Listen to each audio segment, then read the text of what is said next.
Now a little bit regarding your home in a Chapter 7 bankruptcy.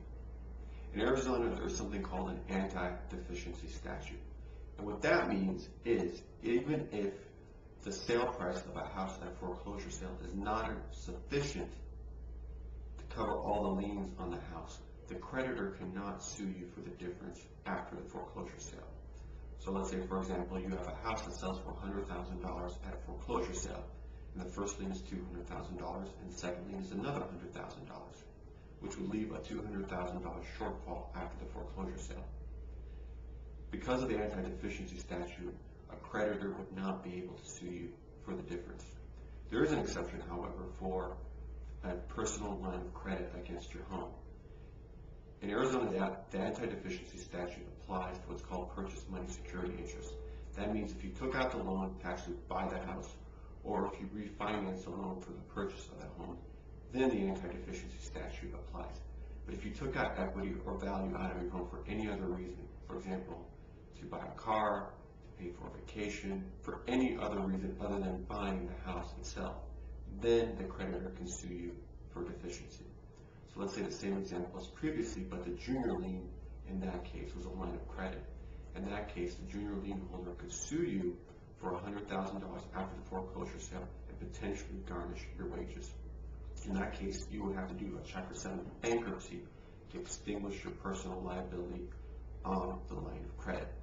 Of course, you do not have to wait after a foreclosure sale or during a foreclosure to extinguish personal liability on a line of credit.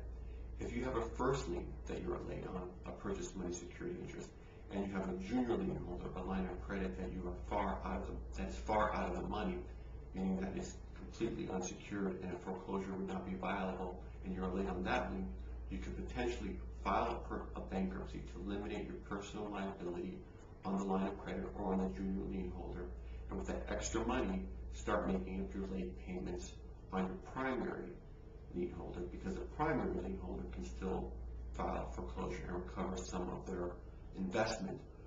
The junior lien holder would be unlikely to file foreclosure because the first lien holder would be paid off first, and you might be able to avoid paying off the junior lien holder for a few years. Again, that is not a legal decision, that is a personal decision if you want to take that route. The reason I bring that up is because unlike a Chapter 13 bankruptcy, a Chapter 7 bankruptcy doesn't have a mechanism for making up late payments. The best advantage of the Chapter 7 bankruptcy is it puts more cash in your pocket because you won't be paying your credit card bills or your medical bills or things like that, and therefore you're going to have more money to pay your lien holder. In a Chapter 13 bankruptcy, though, you would actually have an opportunity to pay back your late payments over the course of the plan. And that brings me to the main benefits of a Chapter 13 bankruptcy. You can strip off junior unsecured loans against real estate. Again, another example. Let's say you have a house that's worth $100,000, and the primary lien on the house is $105,000, and you have second and third liens that are out of the money, meaning that they are totally unsecured.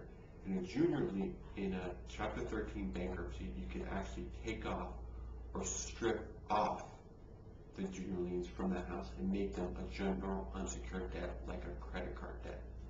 Second thing about a Chapter 13 bankruptcy that's beneficial is if you're late on your home payments, you can take your arrears and pay them back over the course of the plan.